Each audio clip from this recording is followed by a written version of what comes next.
Today is Tuesday, and it is after Christmas. For those of us who enjoy giving presents, receiving presents, all that good stuff, that day is behind us. And hopefully everybody out there had a great holiday so far, and we are in the holiday season. That's why today's session, we are going to have a discussion of holiday safety, electrical safety. So we're going to talk about electrical safety during the holiday season. We got Christmas, we got New Year's, and other different religions and different people, different countries will be celebrating something over the next this month and over the next few weeks at least. So I thought it would be a good idea to just sit back and have a little discussion around electrical safety. Hey, Felix. Hey, and TSDN, the Technical Social Distancing Network. And we are going to start this discussion now that Felix is in. So we have Colombia represented. Now we can get this party started. Today's topic, holiday safety, and it all starts now.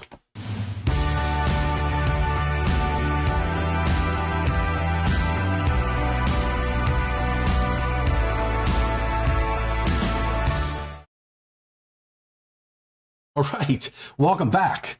Hey, good to see you, Felix, and hopefully your holidays are going well, and hopefully we are all taking a break. We're getting recalibrated for next year, 2023. It's absolutely phenomenal. I'm having a hard time comprehending that 2022 is actually behind us.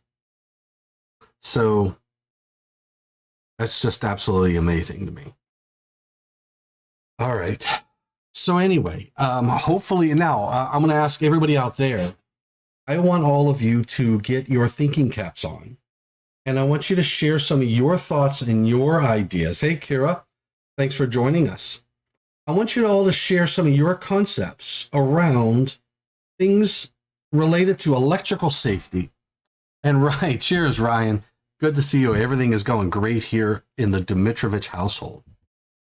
So let's talk. I want to talk about, and again, I want to encourage you to use the chat to share some of your thoughts around electrical safety.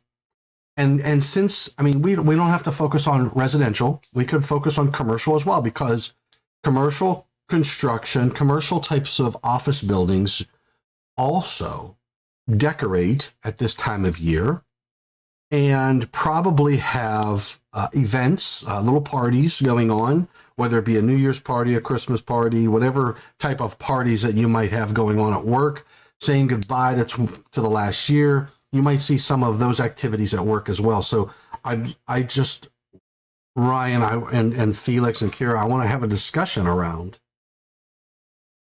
how do we get through this season safely, right?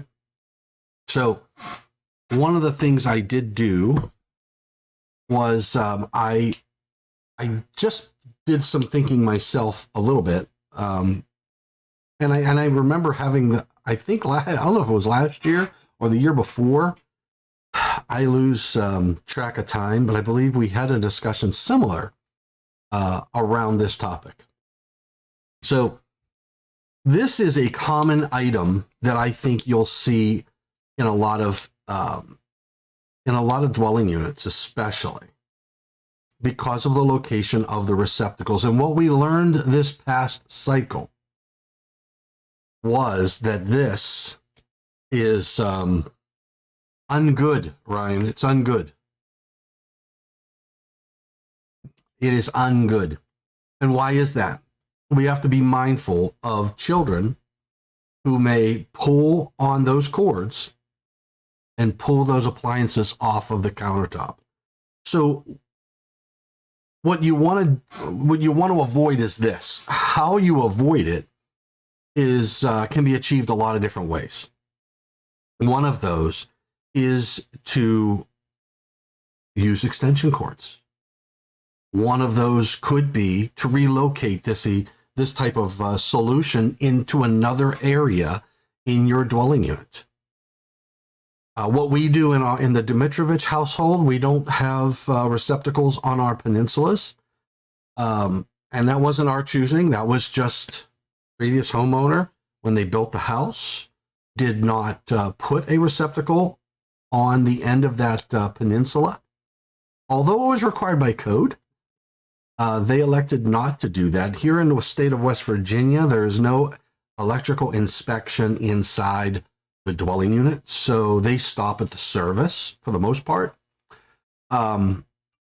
So we don't get an inspection inside of the dwelling unit, and this homeowner did not want a receptacle on the peninsula. So we don't have a receptacle on the peninsula.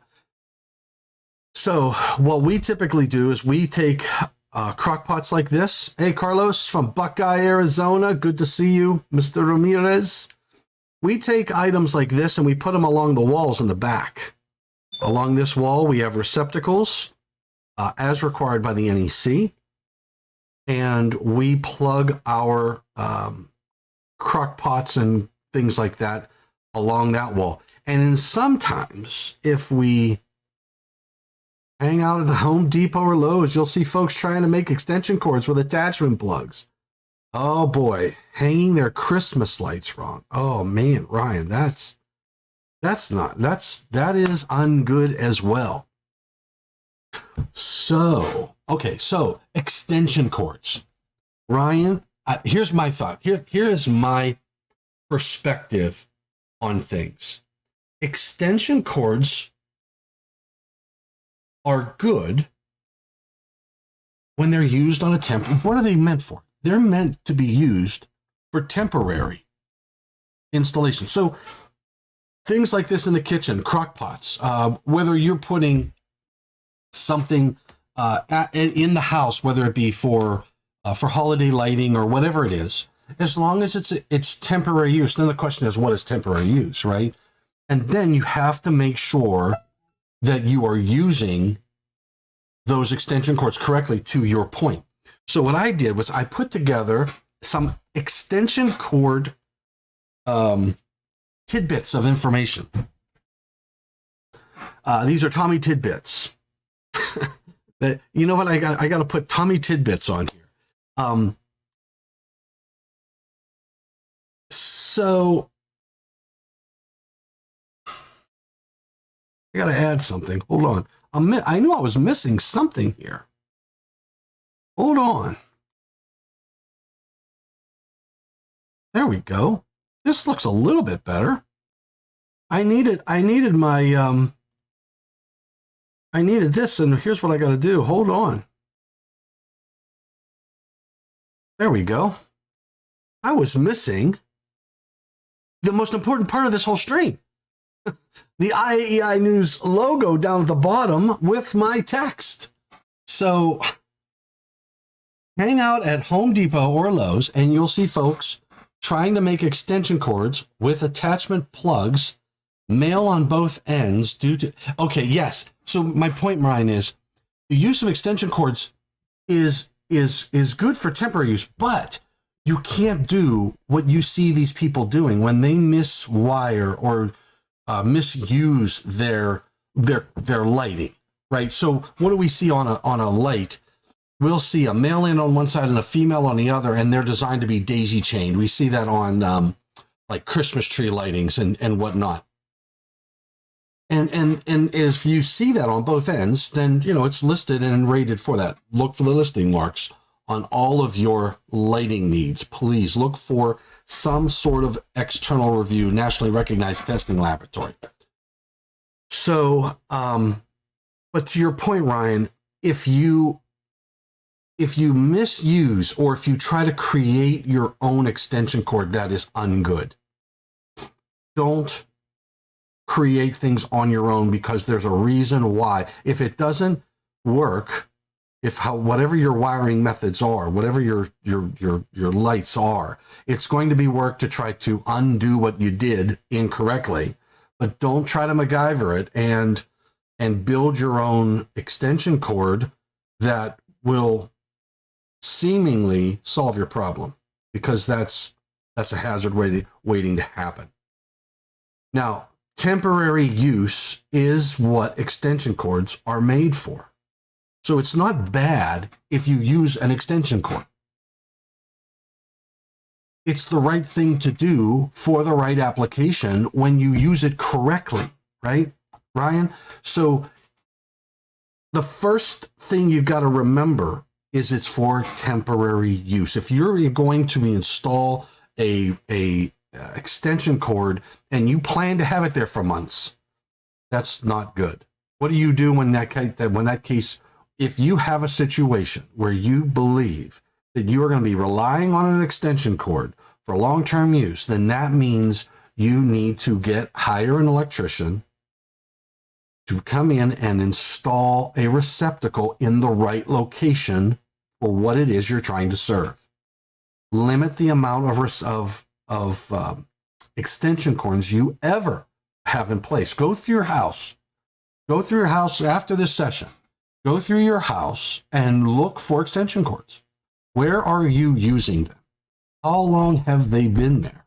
If they're there on a somewhat permanent basis, that means that your installation, your receptacle locations are not adequate for the installation. You may exceed the National Electrical Code requirements on distances between receptacles, on the number of receptacles in an area, but that's okay, because you absolutely, if you are relying on an extension cord, then you're using your infrastructure is not adequate, regardless of what the code says. So make sure your installation is adequate for the application, and use the proper extension, and use extension cords properly. Make sure you take care of your extension cord. So before you use an extension cord, make sure that you take a look at every inch of it. Run your hands over it before you plug it in. Okay? Before you plug it in, check the ends. Make sure that everything looks good on the ends. You don't see any burn marks. You don't see the ground missing or the prongs bent, etc. And then examine the insulation across the entire length of the extension cord. And here's another piece of advice, and I just did this myself. I still have an application. It's a temporary use of an extension cord for a Christmas tree light. And the only extension cords I had in my garage, which were neatly hung and are all in good shape, was too long. I mean, these are long extension cords, and very big, hefty extension cords for power tools. So what I did was I went to the store and I bought the shortest extension cord I could find, and it was listed, and it was green. I wanted the green color because of where it was at. So you can get some of these extension cords with different colors. Okay. I found one that was listed. It had the right amp rating for my application, which was LED lights, which is, I mean, any extension cord would have been the right amp rating. So I didn't have a hard time there. But it was short, so I didn't have a lot of it coiled up. And that helped me considerably. Uh-oh. What's going on? I got Jody Wages. Jody Wages sending me notes. So Jody, he says, why am I using my wife's coffee cup? B is for Bobby Joe. And this is Bobby Joe's coffee cup. The funny part of this is I got yelled at this morning. She came down and she says, where's my coffee cup? And I said, how would I know where your coffee cup is? It's your coffee cup. If you have your coffee cup, you wash your coffee cup, you put your coffee cup away. And that's the end of the story. Well, Jody, I come downstairs here. I was just over my father-in-law's house. I needed to put some air in his tires. So you gotta love this, Ryan.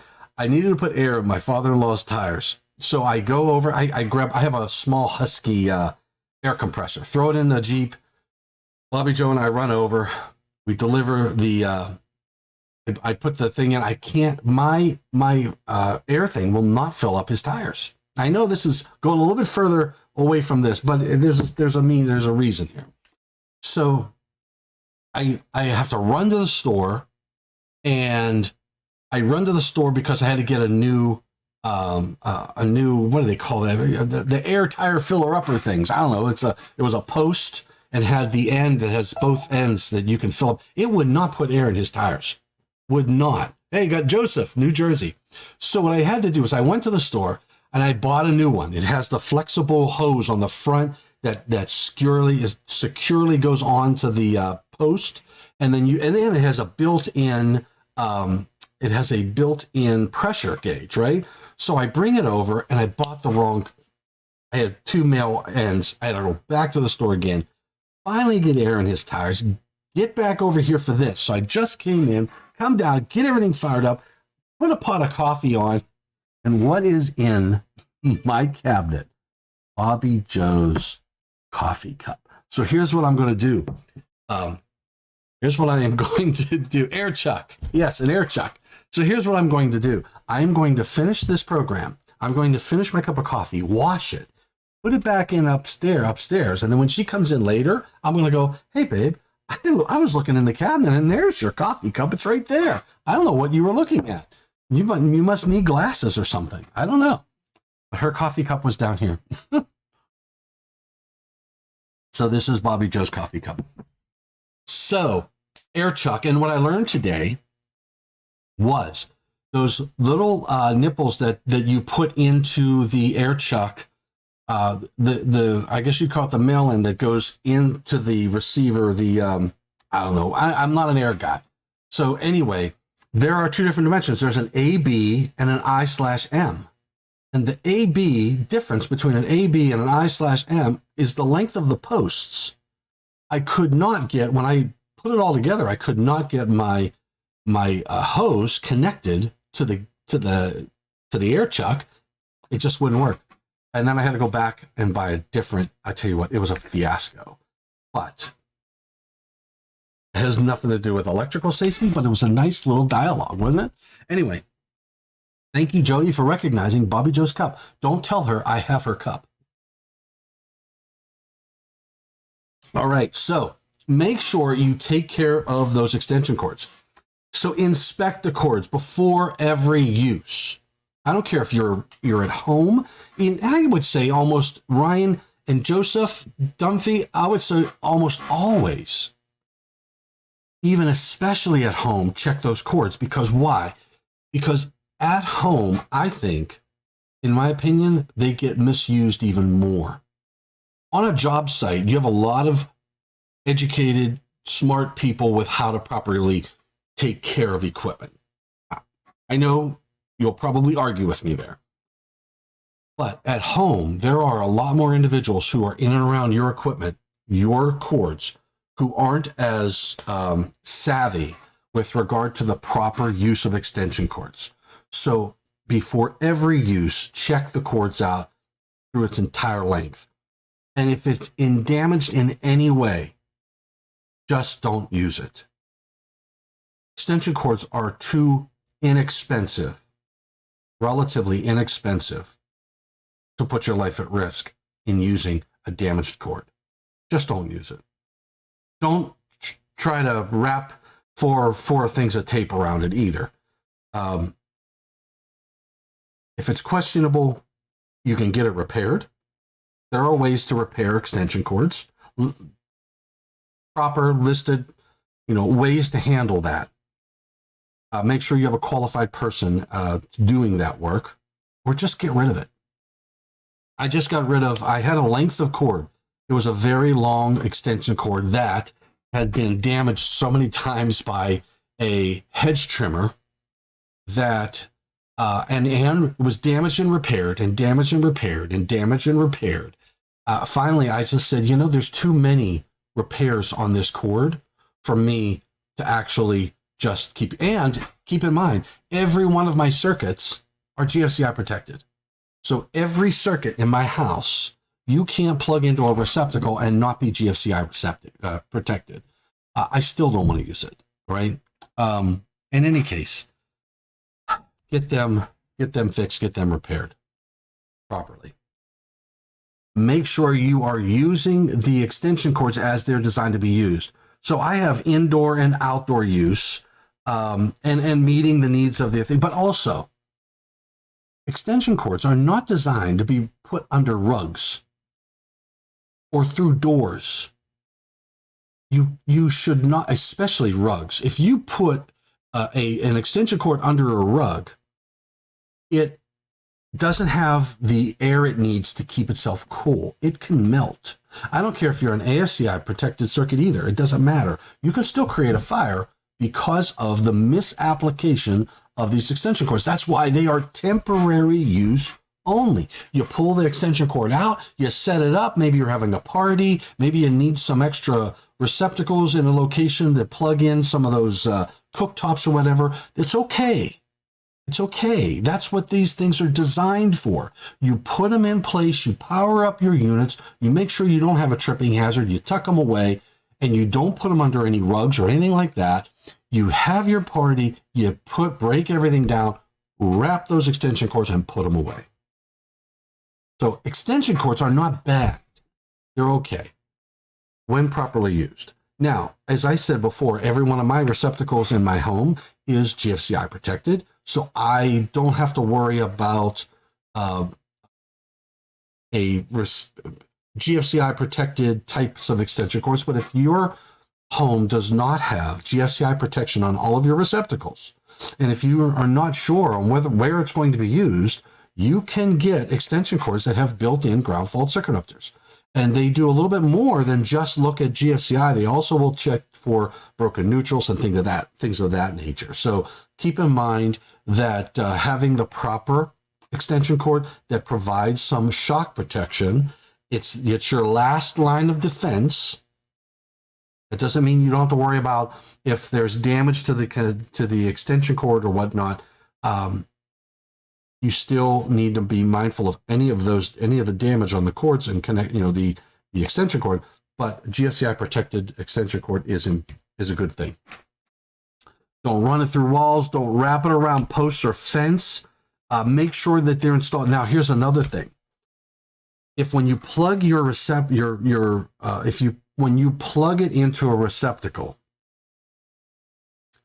make sure that it's not hanging out. And if it's hanging out, sometimes that may not mean that the extension cord's bad. It may mean that your receptacle needs to be replaced. Those prongs don't last forever. And I have been, especially in hotels, they have some heavy usage. And I have taken my cord for my power supply for my computer, plugged it in, and it's fallen out. That tells me that receptacle needs to be replaced, not that I need to replace my power supply cord. Okay, so be mindful that your receptacles aren't going to last forever. And if they start to lose tension, then it might be an indication of when you need to replace that receptacle. All right, so be mindful of that. The insertion of the plug fully into that receptacle outlet.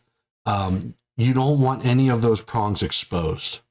Nihad, happy holidays, Nihad. And you, my friend, are in Egypt, so thank you for tuning in. It's probably 8 o'clock, or I don't know what time it is there, so it's kind of late probably.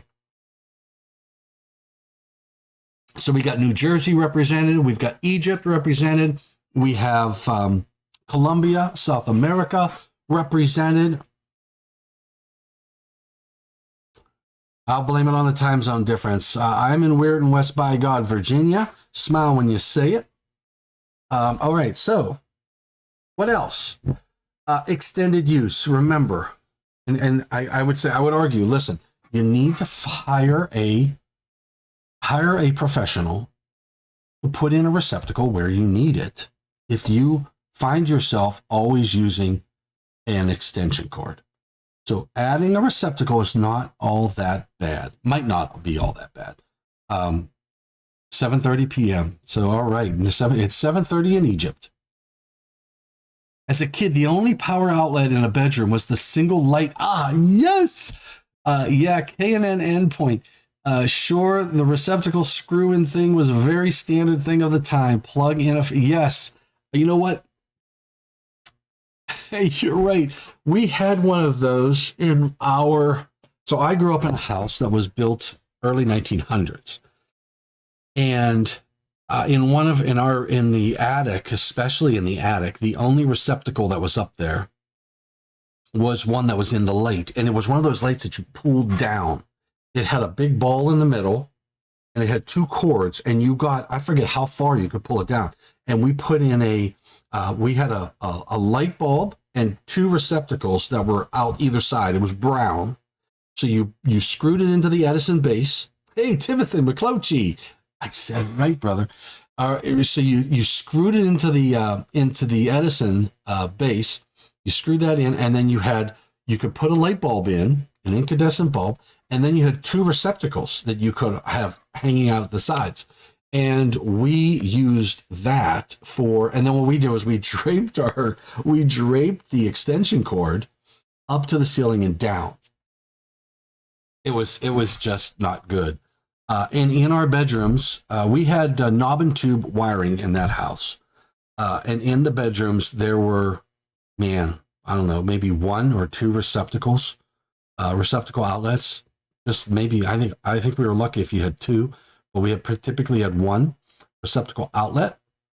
Heavy use of extension cords in that house. So obsolete, exactly right. But you know what? They served the purpose, and those little things and the use of those are probably what drove code requirements to increase the number of receptacles in these rooms. Exactly what we used to do when I was a kid. I mean, it just you plugged it in and then you draped it down, and then because it was only two-prong, we found ourselves cutting off that ground, that third pin, or we had adapters, but you know what happens. You don't have enough adapters, and then you just cut that ground off. That's how I was raised. That was wrong. You should never do that. But that's what we did, and we've fixed those. That's the good thing about what we are doing and the level of education that we have today. We know not to do some of the things we used to do. It put our lives at risk, and there was no need for it. So, in any case, all right. So, proper use of those applications is really, and it plays an important role in electrical safety. Now, what I will tell you, I'm going to tell you some resources. So here is a resource, the 12 holiday safety tips. The URL for this document is right down here, but I will tell you that if you go to this ESFI website, you just go to esfi.org. You can go to home safety. There's home electrical safety, seasonal safety, and you have winter safety, spring safety, summer, fall. I would say we're in winter. I'm going out on a limb, Ryan and Mr. McClochie. Tim, I'm going on a limb. I think it just might be wintertime. Okay. And I'm going on a limb. So winter safety, look at this. Look at that. Oh, tell me. What do you think? Huh? You see a resemblance there? I don't know, maybe I need the hat. So you got holiday safety. You have heating pads and electric blankets. Another important thing, especially during wintertime. You got your smoke alarms. Okay, let's take a look at holiday safety. I'm going to look at holiday safety, learn more. It wants to take me there. Open a new tab. It's thinking. There we go. Look at this. Look at this. 12. There's the 12 winter holiday safety tips.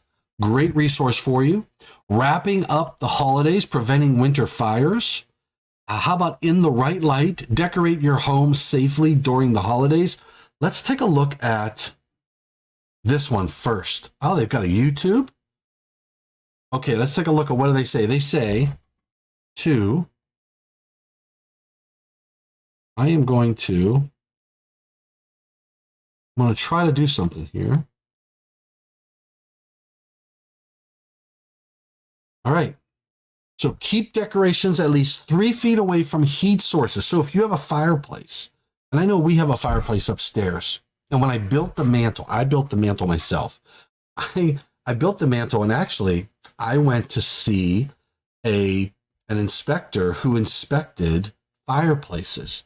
And he and I sat down and chatted about whenever I designed my mantle, I wasn't sure how high to take it from the firebox and how far out. Now, it's a gas fireplace, non-vented fireplace, and it gets pretty hot. I mean, it heats the upstairs. It'll heat the whole house, really. It's amazing how efficient that thing is.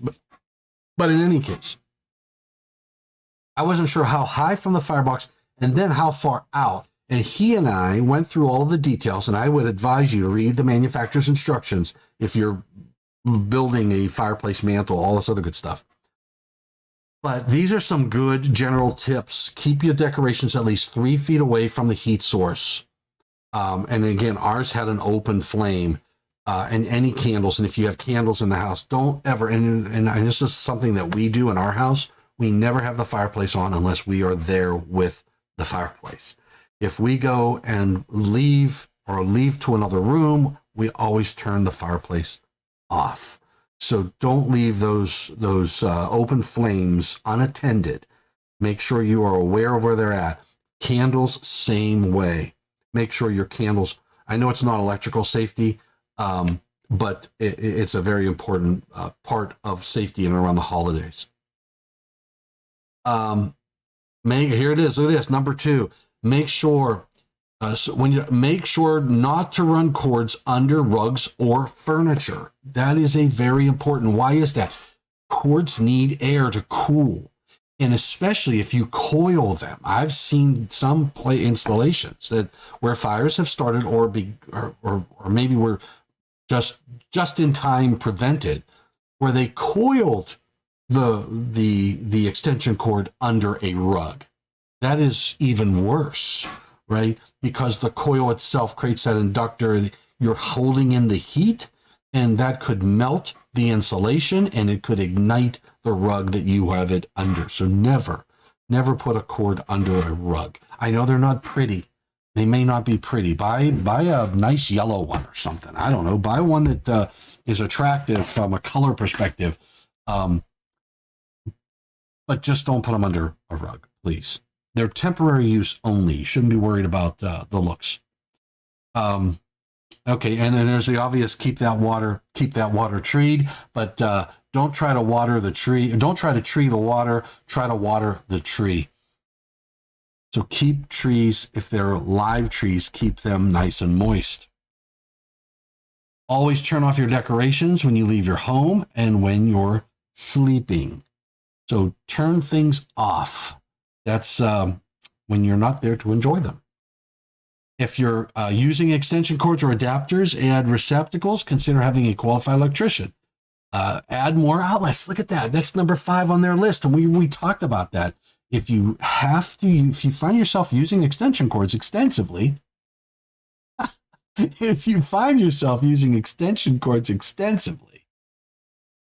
then add a receptacle. That might be the prime location to add a receptacle. And you'd be amazed if you get a qualified person in to look at your situation. Tell them you want them to come to the house, pay them $50 for a visit, whatever it is, their advice. Have them come in, look at. You might be surprised at the solutions they can come up with that are attractive aesthetically and not intrusive and easy to put in and relatively inexpensive for the risk that you're accepting when you are using those extension cords. Only use electronics in dry areas as, okay. Make sure that, again, anything electrical, don't use that electricity in those areas that are wet. I know they're saying here decorate your aquarium with icicle lights. Yeah, you definitely don't want to do that. Aquariums have water, right? So be very careful with electricity in and around those areas. We had a new code change. We added aquariums and bait wells into 210.8b other than dwelling units. And there's a reason for that, right? So that electricity and water definitely don't mix. All right, grandparents' old house had an in-floor two-prong receptacles to plug in the tree's incandescent light string. Those bulbs actually, yes, we did survive. Absolutely. It's amazing how we survived. You're right. Those older bulbs got very, very hot. My uncle and my aunt always got a live tree every year. And I can remember the lights on theirs. I was a kid, so I'd go over and touch the bulbs. I learned my lesson. Those bulbs got hot. And they had a live tree. And when that tree gets dry, that heat may be enough to ignite the tree. So, and it has been shown to happen in the past. So, yes, we lived through it. I drank from a hose all my young life. The hose, you always had to wait enough, give it enough time to get all that water out of there that was hot. It was sitting in the hose to get to that nice cool stuff. We drank out of hoses all the time. I wouldn't do that today, but we've learned. But we're still living. Sort of, right? Anyway, all right, if using an extension, okay, we had adapters, all that good stuff. Only use electronics in dry areas. Already talked about that. Number 7, phones and tablets should stay on your nightstand. Okay, you know what I just got for Christmas? My sister-in-law and brother-in-law bought me one of these nice little holders. It holds your phone. It holds your phone.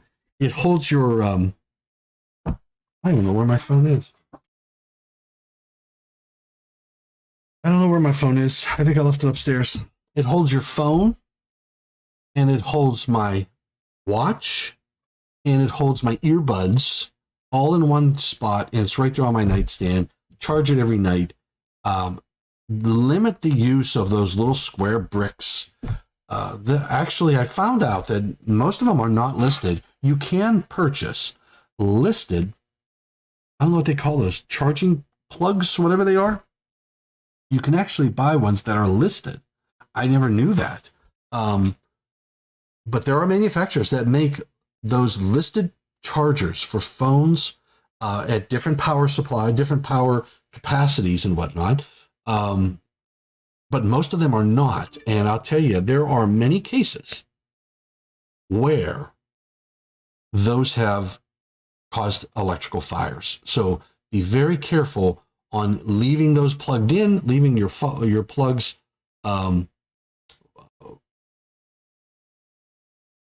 plugs plugged in, powering those units. K and N versus K and T. I know K and T is knob and tube. Yes, absolutely. All right, so I'm just looking at the comments coming in on YouTube and on Mr. McClochie's on LinkedIn. You got to get over. Oh, Mr. Tim, you got to be. Hopefully, you've subscribed to our YouTube channel. Come on, buddy. I'm counting on you. Okay. All right. So 7. Remember, phones and tablets should stay on your nightstand. Don't put those under your anything. That it's not good for the unit, and they can overheat. All that good stuff. Every home needs working smoke alarms. So I think when we change the clocks, they tell you to change the batteries. Is that right? I think that's the thing. Don't wait for them to start beeping like I do. All right, Tim, you're the man. McClochie in the house. So remember, every time you make sure that you've got working smoke alarms and smoke detectors in your home. Very important. And the Christmas season is time to be thinking about these electrical safety things. Space heaters. All right, so space heaters, just like extension cords, space heaters aren't bad. It's not that a space heater is bad.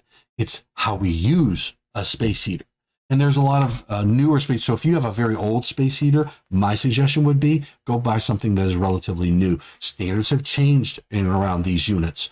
They turn off when they tip over, things like that. Some of those very, very old units may not have some of the safety features that the newer products have today. So you might want to really take a serious look at the space heaters that you're using, the space heater themselves. Forget about how you're using it, the space heater themselves. Make sure they're listed and go out and just check to see, do they have the safety features built into those units?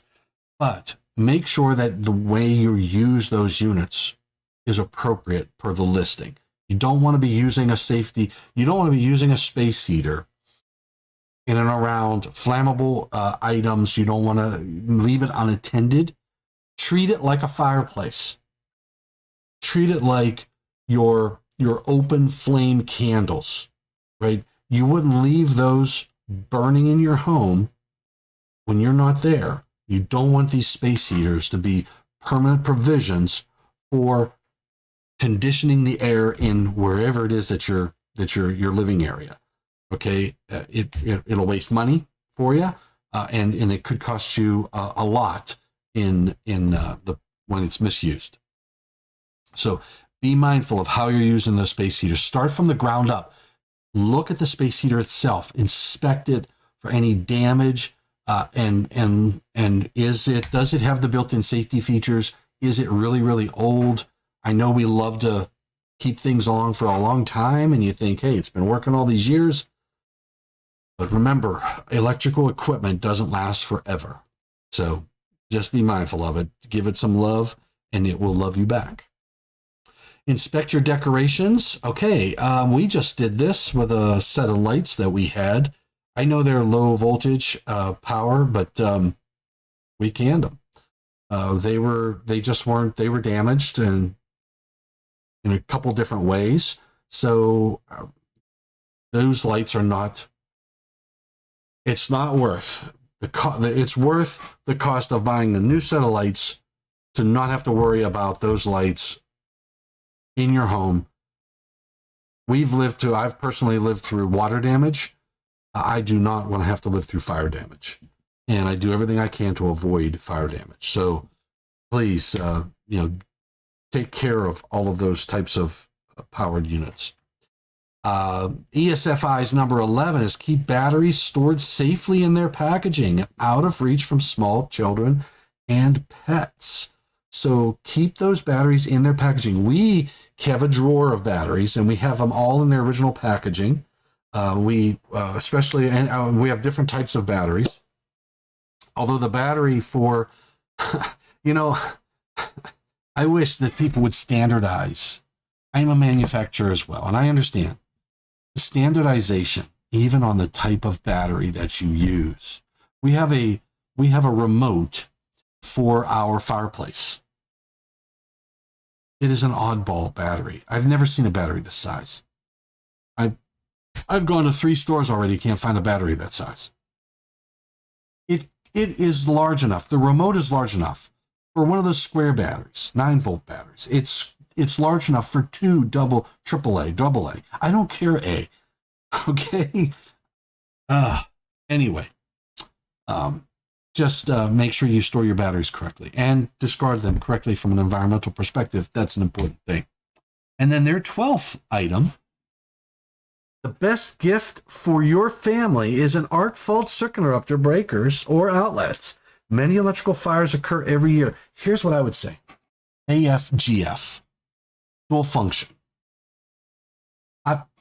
In my opinion, you need to protect every circuit. This is Tommy speaking. This is me. This is TD. Coming live. Okay, I firmly believe in providing protection for my structure, my investment. I invested in this house a lot of money, and I'm continuing to invest in this house a lot of money. Too much so to let any electron go unchecked. All right, an arc fault and a ground fault technology will provide the most complete protection for every circuit in your home. If something trips that device, there is a reason. They're ground fault circuit interrupters. If something's tripping that device, we can talk about compatibility till we're blue in the face. But the fact is, current is going where it's not supposed to go. And the question is why? And what's the hazard associated with that? So be mindful. I know in our house here, when we had the water damage, I went and bought GFCI breakers. I just did GFCI because our AFGFs, can't remember what was going on at the time. It was easier for me to get ground fault circuit interrupters. So every single circuit breaker I sent to the house, they put a new panel board in, and my electrician called me and he says, Mr. Dimitrovich, you made a mistake. You bought the wrong circuit breakers. And in my mind, I'm thinking, oh shoot, did I buy all 20s? I thought those were all 20 amp circuits. I said, well, do you need any 15s? He goes, no. He says, you have all 20 amp circuits in this house. I said, okay, they're all 20s. He goes, yeah. He says, but you bought all ground faults. You don't need any ground fault breakers in the house because you have your ground fault receptacles. And I said, I want all ground fault breakers. He goes, well, you violate the code. He said, no, I'm not going to violate the code. I want you to put all ground fault breakers because it will. He goes, well, these are going to trip. I said, yeah. And when they trip, you're going to fix the problem. And I'll pay you to do that. And he was upset with me. He really was. But we found a lot of wiring issues in this house. A lot of shared neutrals. We had a lot of cans. We replaced can lights. We replaced a lighting fixture upstairs. We replaced some outlets, receptacles, not outlets, the receptacles that were in those outlets. But we fixed the wiring so that every circuit in this house can have GFCI on it. And I know where every one of those electrons are. So having an arc fault or a ground fault, you are protecting the investment of your home from electrical fires. And the investment of anybody coming through that front door using any equipment in your home from shock. That's the way I look at it. So ESFI is recommending ASCIs. I will add GFCIs to that list for you. Get yourself protected and protect your investment and anybody who comes in the home. So that is their 12. They've got a top 12. They have a YouTube link. I'm going to put this link to 12, Control-C, in the chat. LEDs are better for curious kids and others as well. Absolutely. The technology has changed considerably. What's this? Is it worth chasing down that one errant bulb on an AC bulb string? I found out it wasn't when I dropped the string into the dog's water dish. A ball of sparks and the breaker opened. Lucky you. Wow, yes, lucky you. Anyway, so man, LEDs are better. Yes, LED lighting. I'll tell you what, LED lighting, our lighting solutions are getting so much better these days. Absolutely. It's amazing how little power it really takes. I dropped the link into, and it's going to YouTube and Facebook. I'm going to try to get over to,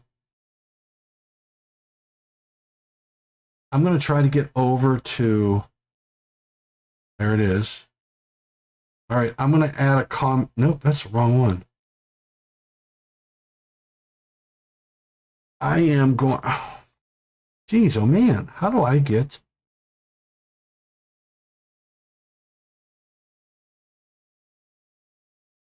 I'm going to go over to IAEI's website. I'm trying to find the, there it is. I'm going to place a comment. There we go. Control-V, enter, post. So I just added a link to ESFI's 12 winter holiday safety tips over on LinkedIn.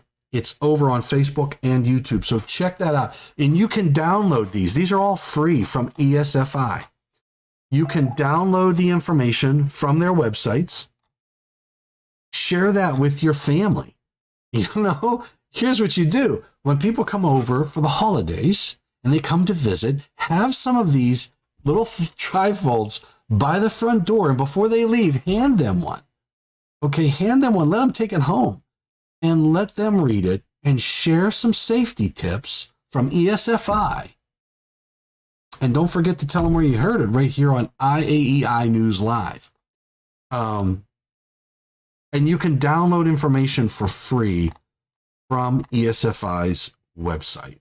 So please don't be shy with regard to sharing. Don't be shy with regard to sharing your safety tips for your family members, right? Please make that happen. All right. Okay, so we talked LED, we talked different types of lighting solutions. LED lighting is a good one. We talked about proper use of extension cords. We spoke about proper use of extension cords. We talked about shock protection, GFCI, and AFCIs. Let's think of what else. We talked about cords hanging over the end. That's another no. You don't want those cords hanging over the end. We talked about proper use of extension cords. Don't put those under rugs and things of that nature. Proper storage. So you're going to have electrical, like lights outside. You're going to have electrical lights outside. You're going to have electrical decorations plugged in. Please don't forget to inspect all of that equipment before you use it. Inspect it when you're putting it away as well. Because once you have something deployed, especially outside, you have rodents and other hazards. You have just environmental conditions. You have water, you've got snow, rain, just about anything can present challenges for the electrical equipment, even if it's designed to be placed outdoors. You're in an area, you're putting electrical equipment into areas, environmental conditions that can jeopardize the integrity of that equipment, and it can become hazardous. So Greg says, I'm an electrical inspector. You would be amazed at how many older homes have no GFCI protection of any kind. To make your house safer, you should have AFCI, GFCI combo breakers on all 120-volt break. You know what, Greg? I agree with you 100%. So here's the thing. Now let's talk a little bit about this. I've heard people say, well, I have knob and tube. It's an older home, and I can't use an AFCI or a GFCI. And I would say that's incorrect. Now, and the challenge that you have in those older units is what they do with the neutral. Okay, if you think about the concept of a GFCI is whatever goes out on the hot, got to come back on the neutral. If on the journey back on the neutral, someone decided to tap off and use that neutral from that circuit and not keep things separated, that can be a presented challenge for GFCI technology. Yes, Greg, and the older panels may not accept the newer circuit breakers. That's another challenge. So when you're looking at an existing home, there's a couple things you can do. Greg, one of the items that can be done is you can install a receptacle, right? So you could do a GFCI or an AFCI receptacle, and a GFCI and an AFCI receptacle will look downstream. It'll look at whatever's plugged in and what's connected to the bottom side of the receptacle. Now, if you have a shared neutral downstream, you might only be able to use the GFCI when it's wired from the top. So you have to daisy chain them on the top, on the line side of each of the receptacles, and not feed through the receptacles because of shared neutrals that might be installed. So how you wire the receptacle could address the incompatibility concerns you have with regard to shared neutrals downstream. But it's worth what you said, Greg. What you could do is come right out of the panel board, put a receptacle right there, and look downstream. In an inline cord. So Greg, so there's you could do an upgrade to your panel board. I know in the house that we had in Aliquippa, or where I grew up in Aliquippa, Pennsylvania. Again, it was a 1900s home. It had a fuse box downstairs. Changing that out was possible. We could have put in a panel board that can take AFCI and GFCI. But again, the challenge is going to be how they treated the neutral throughout the installation. If they shared that neutral, that can present a challenge. And it's probably not worth trying to go and find where they took off the neutral. Depends on, if it was done in a box or whatnot. So in many cases, Greg, you might be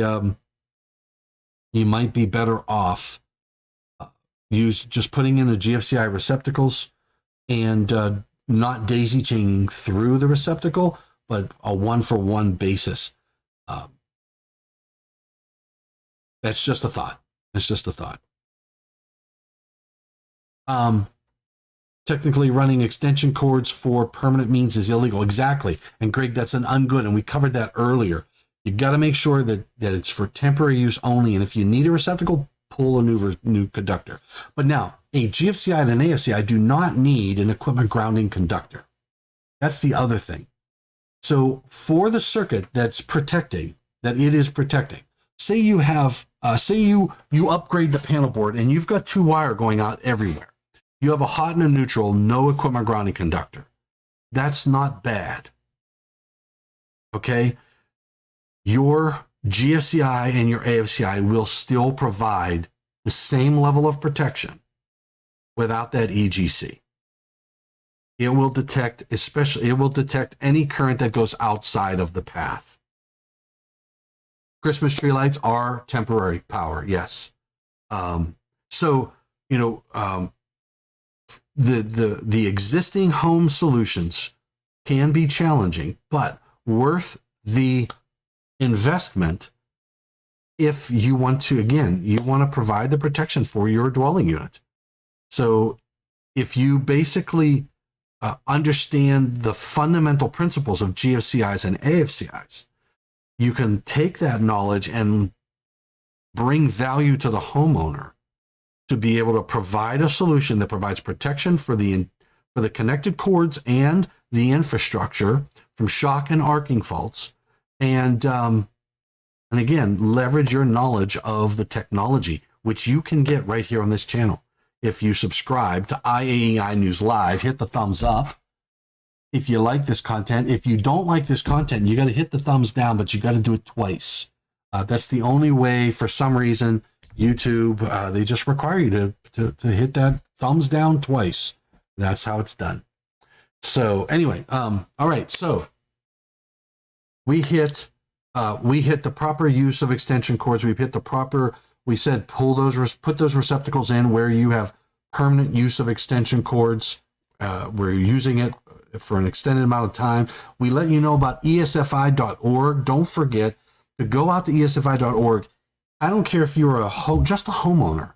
If you're not in the electrical industry, go to esfi.org, download some of their safety tip sheets, print them out. And you think I'm joking about sharing that with people who come over. Share it. I'm not joking, right? Download a pamphlet, share that information with them. If we can influence others to look at their dwelling units and in their areas for electrical safety hazards, we're going to increase safety.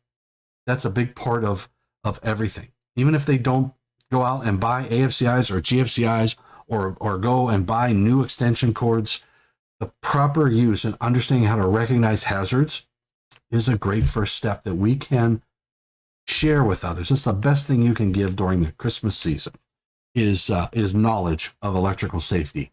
So share your knowledge and check your GFCIs, push that test button and reset button. Don't forget to do that. now's the time, right? Go and make, before you've got guests coming over, make sure that your extension cords, if you have pets, make sure that you don't have any cords that they are going to chew on. What else did we hit? We hit a lot of good stuff. I think your best resource, some really good educational materials and free information that I would suggest would be great for you, is right here at esfi.org. Go check them out. Hey, how about to give yourself a Christmas present, a printed edition of NFPA set. Wow. That's, I don't know. I could not. I don't know what I would do. I don't know what I would do if I got a code book for Christmas. Yes, I like the printed editions as well. I like to tab it. I like to underline. I like to highlight. I think that that is the best way to learn the language, is to actually, you have to exercise all of the senses. So if you have the book in front of you and you are able to read it, highlight it, underline in it, write little notes on the side, tab it out, however you like to tab things, that is the best way to learn, especially the code, in my humble opinion. All right. So hopefully we had some good, Greg, great feedback, Greg. I really appreciate you giving sharing some of your knowledge and your expertise. I appreciate that. NHZXBOI, thank you. Tim McClochie, thanks for tuning in. Who else did we have here? We had Nihad El Sharif. We had Egypt represented. We had Ryan Jackson. We had Joseph Dunphy represented. Thanks for joining in from New Jersey. Carlos Ramirez from Arizona. Kira and Felix Sandoval from Colombia, South America. I really appreciate everybody tuning in, and I hope you are all having a great holiday season. I had quite a few emails come across my desk. They told me they wanted to see me in a Christmas outfit for this event, for Tuesday's event. They wanted a Christmas cap, and they wanted me in a Santa's outfit. And I was not going to do that. I'm sorry. Ain't gonna happen. Okay? So thanks for all of those little words of encouragement to get all dressed up in my Christmas garb. I don't even have a Christmas background. No. I was going to have a picture of my fireplace, but I just didn't do it. Nihad, thank you. Thank you, Felix, for joining in. And hopefully you guys and gals got some good tips out there today. Greg says, another huge thing I see is swimming pools with no GFCI protection on swimming pool lights and pumps. Wow. Greg, those are, anything that we can do to help people understand the hazards might make Greg's job a little easier. Because part of the challenge, I don't know if you've seen this, Greg, I know that I've had, is when you have an installation where they don't have the proper protection, it's really hard to get them to recognize that they need to change. So hopefully hopefully you have the right tools to be able to educate homeowners on making the right decisions. And I know, especially if you're a home inspector, it's even hard to give that recommendation, to recognize the hazards. It's hard to say, hey, you know what, that's not required by code, but all of this stuff needs to be GFCI protected, and you're putting some lives at risk if you're not doing that, because that really comes across in a bad way depending upon who's got the message. So Greg, I feel for you, and I appreciate you providing your feedback, and Nihad and Phoenix and others. So thank you all. Hopefully you all have a great New Year's. Is it New Year's coming up? It is New Year's next Tuesday. We're going to go live again. And next Tuesday, it will be 2023.